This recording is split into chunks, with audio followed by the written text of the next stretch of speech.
اعوذ باللہ من الشیطان الرجیم بسم اللہ الرحمن الرحیم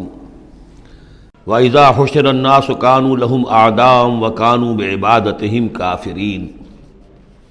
صدق اللہ العظیم۔ ذکر ہو رہا تھا اس سورہ مبارکہ کی پچھلی آیات میں کہ ان سے بڑھ کر زیادہ گمراہ کون ہوگا جو اللہ کے سوا ایسی ہستیوں کو پکار رہے ہیں جو نہ ان کی دعا سنتے ہیں نہ دعاؤں کو قبول کر سکتے ہیں قیامت تک، بلکہ وہ ان کی دعاؤں سے غافل ہیں، انہیں معلوم ہی نہیں ہے۔ وَإِذَا حُشِرَ النَّاسُ جب لوگوں کو جمع کیا جائے گا كَانُوا لَهُمْ أَعْدَاءً وہ ان کے دشمن بن جائیں گے کہ تم نے ہمیں شرمسار کیا، ہماری شرمندگی کا تم سبب بن گئے، تم نے ہمیں اللہ کا مد مقابل بنا دیا۔ جیسے کہ حضور صلی اللہ علیہ وسلم نے ایک صحابی کو ٹوک دیا، وہ اپنے کسی گفتگو کے انداز میں، اور ظاہر بات ہے کہ ان کی نیت تو وہ نہیں تھی کہ حضور کو اللہ کے برابر کر دیں، لیکن الفاظ ایسے ان کی زبان سے نکلے ما شاء اللہ و ما شئت، جو اللہ چاہے اور آپ چاہیں، اسی پر ٹوک دیا حضور نے، اجعلتنی للہ ندن، کیا تم نے مجھے اللہ کا مد مقابل بنا دیا ہے؟ مشیت صرف اللہ کی ہے۔ تو یہ اولیاء اللہ، یہ فرشتے، یہ پیغمبر، اگر انہیں آپ نے اللہ کے برابر بنا دیا، ان کو پکار رہے ہیں، ان سے دعائیں کر رہے ہیں، تو یہ تو گویا کہ ان کے لیے شرمندگی کی بات ہوگی اللہ کے سامنے، تو وہ دشمن بنیں گے۔ وَإِذَا حُشِرَ النَّاسُ كَانُوا لَهُمْ أَعْدَاءً وَكَانُوا بِعِبَادَتِهِمْ كَافِرِينَ اور وہ تو ان کی عبادت کا انکار کریں گے۔ وَإِذَا تُتْلَىٰ عَلَيْهِمْ آيَاتُنَا بَيِّنَاتٍ اور جب انہیں سنائی جاتی ہیں پڑھ کر ہماری آیات بینات، قَالَ الَّذِينَ كَفَرُوا لِلْحَقِّ لَمَّا جَاءَهُمْ تو یہ کافر کہتے ہیں اس حق کے بارے میں جو ان کے پاس آیا ہے، هَذَا سِحْرٌ مُبِينٌ یہ تو کھلا جادو ہے۔ ام یقولون افطراہ سے گھڑ لیا ہے، یعنی محمد صلی اللہ علیہ وسلم نے یہ قرآن خود تصنیف کیا ہے۔ قُلْ إِنِ افْتَرَيْتُهُ فَلَا تَمْلِكُونَ لِي مِنَ اللَّهِ شَيْئًا اے نبی ان سے کہہ دیجئے کہ اگر میں نے یہ گھڑ کر اللہ کی طرف منسوب کیا ہوتا تو تم مجھے اللہ کے پکڑ سے کچھ بھی نہیں بچا سکتے۔ یہ مضمون آئے گا آخری پارے میں، لو تقول علینا بعض الاقاویل، بلکہ 29ویں پارے میں لأخذناہ بالیمین ثم لقطعنا منہ الوتین، کہ اگر بالفرض خدا نہ خواستہ اگر محمد صلی اللہ علیہ وسلم کوئی چیز گھڑ کر ہماری طرف منسوب کر دیں تو ہم ان کا داہنا ہاتھ پکڑیں گے اور پھر ان کی رگے جان کو کاٹ دیں گے۔ ظاہر بات ہے کہ یہ صرف اس میں جو غصہ ہے وہ ان لوگوں پر ہے جو کہہ رہے تھے۔ هو عالم بما تفیضون فیہ اللہ تعالیٰ خوب جانتا ہے جن چیزوں میں تم لگے ہوئے، جو کچھ تم کہہ رہے ہو، جو تمہارا ظاہری قول ہے اس کو بھی جانتا ہے، اور جو تمہارے دل میں چھپا ہوا اسے بھی جانتا ہے۔ کفا بہ شہیدا بینی و بینکم اور وہ کافی ہے بطور گواہ میرے اور تمہارے مابین، وہ جانتا ہے کہ میں اس کا رسول ہوں، اس نے میرے پاس وحی بھیجی ہے۔ وہو الغفور الرحیم اور وہ بخشنے والا ہے، رحم فرمانے والا۔ قل ما کنت بدعا من الرسل اے نبی ان سے یہ بھی کہیے کہ میں کوئی نیا نویلا رسول تو نہیں ہوں، کوئی پہلا رسول ہی تو نہیں ہوں میں کہ مجھ سے پہلے کوئی رسول آئے نہ ہوں۔ بہت سے رسول آئے ہیں، ہاں میں آخری رسول ضرور ہوں، لیکن میں کوئی نیا سا رسول تو نہیں ہوں کہ کوئی ایک نئی بات ہو بالکل۔ بدعت اسی سے وہ بدعت کا لفظ بنا ہے ہمارے ہاں، جو چیز دین میں نہیں ہے اور لا کر اس کو آغاز کر دیا جائے تو در حقیقت وہ بدعت ہے۔ تو ما کنت بدعا من الرسول، جیسے کہ ہم سورہ آل عمران میں پڑھ آئے ہیں وما محمد الا رسول قد خلت من قبلہ الرسل۔ اسی طریقہ سے عیسیٰ ابن مریم کے بارے میں آیا ہے علیہ الصلوۃ والسلام کہ عیسیٰ ابن مریم کیا ہے؟ رسول، اور ان سے پہلے بہت سے رسول گزرے ہیں۔ قل ما کنت بدعا من الرسل وما ادری ما یفعل بی ولا بکم اور مجھے کچھ معلوم نہیں ہے کہ کیا کیا جائے گا میرے ساتھ اور کیا کیا جائے گا تمہارے ساتھ۔ یعنی اس سے مراد یہ نہ سمجھیے کہ حضور کو یہ معلوم نہیں تھا کہ آخرت میں میرے ساتھ کیا کیا جائے گا، وَلَلْآخِرَةُ خَيْرٌ وَأَبْقَىٰ حضور کے لیے تو یقیناً آخرت جو ہے بہت بہتر ہے، لیکن یہ کہ ابھی کیا ہونے والا ہے، کل کیا ہونے والا ہے۔ ظاہر بات ہے کہ طائف آپ گئے تھے تو بڑی امیدیں لے کر گئے تھے نا، لیکن یہ کہ وہاں جا کر جو صورتحال ہوئی گویا کہ وہ حضور کی توقعات کے بالکل خلاف تھی۔ آپ کو تو امید تھی کہ کوئی نہ کوئی بڑا جو وہاں کا سرداروں میں سے کوئی نہ کوئی اگر مان لے گا میری بات کو تو میں پھر اپنا، کیونکہ مکے میں تو اب ابو طالب کا انتقال ہو گیا اور وہی دنیاوی اعتبار سے میرے لیے پروٹیکشن کا ذریعہ تھے، لہذا اب کوئی اگر بڑا رئیس اور بڑا کوئی سردار جو ہے طائف کا وہ ایمان لے آئے تو میں اپنا یہ مرکز وہاں شفٹ کر دوں، لیکن یہ کہ وہاں وہ بات پوری نہیں ہو سکی۔ ما ادری ما یفعل بی ولا بکم مجھے یہ معلوم نہیں ہے کہ کیا کیا جائے گا تمہارے ساتھ۔ ان اتبع الا ما یوحی الیہ میں تو بس پیروی کر رہا ہوں اس کی جو میری طرف وحی کی جا رہی ہے۔ وما انا الا نذیر مبین اور میں نہیں ہوں مگر کھلا خبردار کر دینے والا، بس میری حیثیت تو یہ ہے۔ قل ارأیتم ان کان من عند اللہ وکفرتم بہ، اے نبی ان سے کہیے کہ ذرا غور کرو، سوچ لو، اگر ان کان من عند اللہ، جو چیز اللہ کی طرف سے آئی ہے یہ ہے واقعتاً اللہ کی طرف سے، وکفرتم بہ، اور تم نے اس کا کفر کیا، اس کا نتیجہ کیا نکلے گا؟ یعنی یہ کہ تم سوچو، امکان تو ہے نا، تم کہہ رہے ہو کہ میں نے گھڑ لی ہے، چلیے، حالانکہ دل میں تم جانتے ہو کہ یہ گھڑی ہوئی کتاب نہیں ہے۔ اگر گھڑی ہوئی کتاب ہوتی، انسان کی تصنیف ہوتی، تو تم بھی اس کا مقابلہ کرتے۔ تمہیں چیلنج دیا گیا ہے کہ اس جیسی کتاب بنا لاؤ، اس جیسی ایک صورت ہی بنا لاؤ، تو تمہارے دل میں وہ بات نہیں ہے۔ لیکن سوچ لو ذرا کہ اگر یہ شے واقعتاً اللہ کی طرف سے ہے، قل ارأیتم ان کان من عند اللہ وکفرتم بہ، اور تم نے اس کا انکار کر دیا، وشہد شاہد من بنی اسرائیل علی مثلہ، اور گواہی دے چکا ہے ایک گواہ بنی اسرائیل میں سے ایک ایسی ہی کتاب کی۔ اصل میں اس میں کافی تفسیر کے اندر اقوال میں اختلاف ہے، اس سے مراد جو ہے عام مومنین اہل کتاب ہیں یا حضرت موسیٰ علیہ السلام، اس لیے کہ کتاب استثناء میں جو پیشن گوئی ہے اس میں یہ الفاظ ہیں کہ اے موسیٰ، میں ان کے بھائیوں میں سے تیرے مثل ایک پیغمبر اٹھاؤں گا۔ کتاب استثناء کے 18ویں باب کی 18 اور 19ویں آیات ہیں یہ تورات کی، جو عہد نامہ قدیم ہے اس میں، تو گویا کہ مثل ہی، یعنی حضرت موسیٰ کی طرح کے محمد ہے، حضرت محمد کی طرح کے موسیٰ ہیں علیہ الصلوۃ والسلام، کیونکہ صاحب شریعت رسول ہیں حضرت موسیٰ علیہ السلام۔ حضرت عیسیٰ صاحب شریعت نہیں ہے،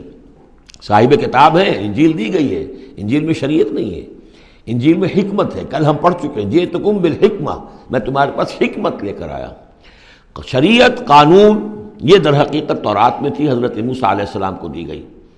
اور یا پھر محمد الرسول اللہ صلی اللہ علیہ وسلم کو قرآن دیا گیا، اور یہ آخری اور کامل شریعت دی گئی۔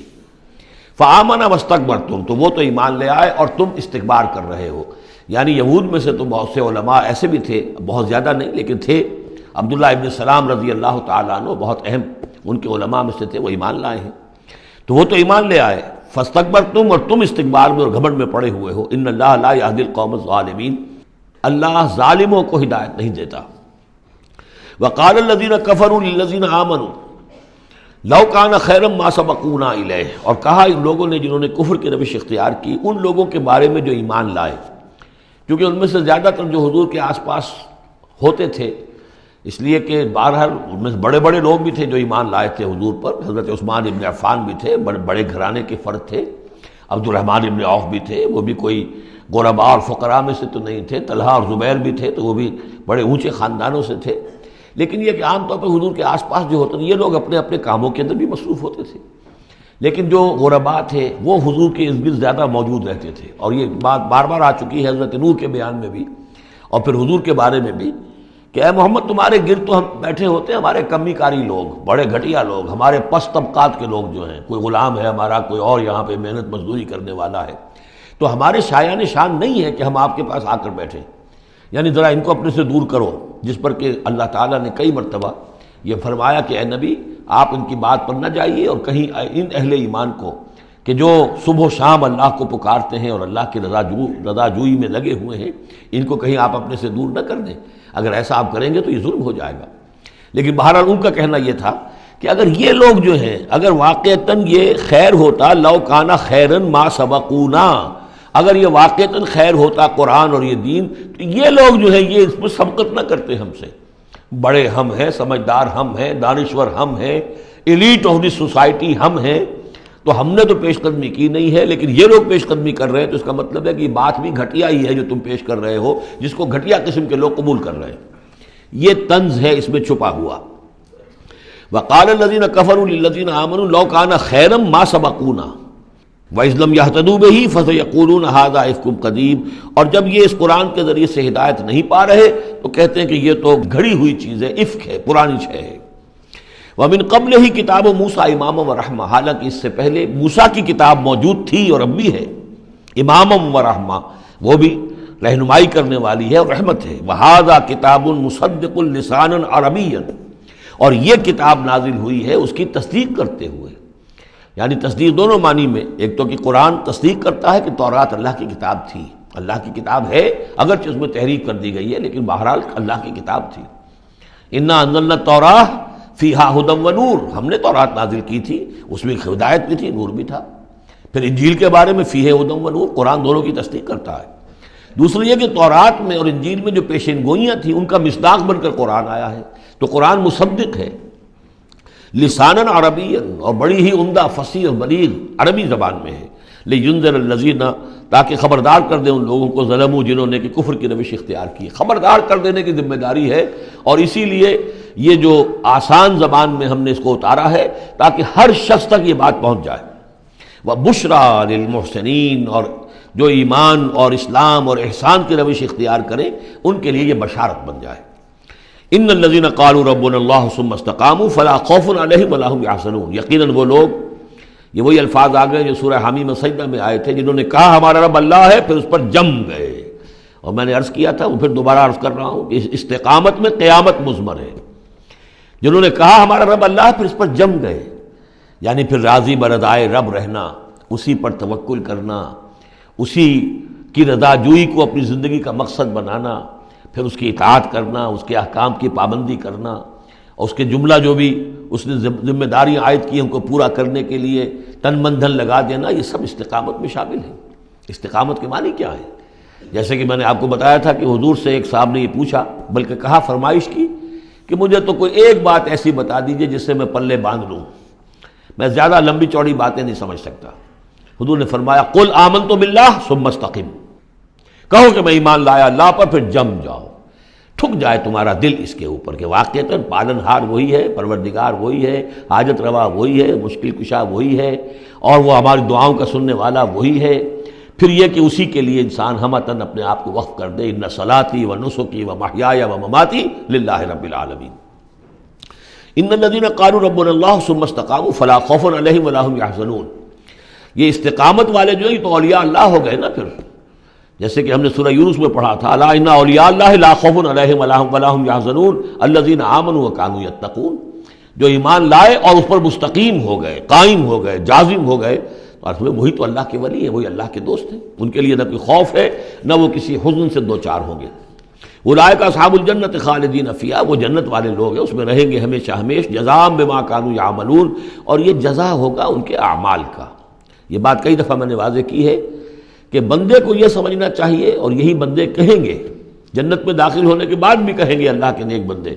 کہ ہماری یہ طاقت نہیں تھی، صلاحیت نہیں تھی کہ ہم اپنے بل پر اور اپنے اعمال کے بل پر یہاں جنت میں داخل ہو سکتے۔ یہ اللہ کا فضل ہے۔ الحمدللہ الذی ہدانا لہذا وما کنا لنہتدی لولا ان ہدانا اللہ، کل شکر اس اللہ کا جس نے ہمیں یہاں داخل کیا اور ہمیں پہنچا دیا یہاں تک ہماری رہنمائی فرما دی، اور ہم ہرگز ہدایت نہ پا سکتے اگر اللہ ہی ہمیں ہدایت نہ دیتا۔ لیکن اللہ تعالیٰ بار بار کہتا ہے کہ ٹھیک ہے، لیکن یہ کہ تمہارے اعمال تھے، تم نے بھی محنت کی تھی، تم نے فیصلہ کیا تھا،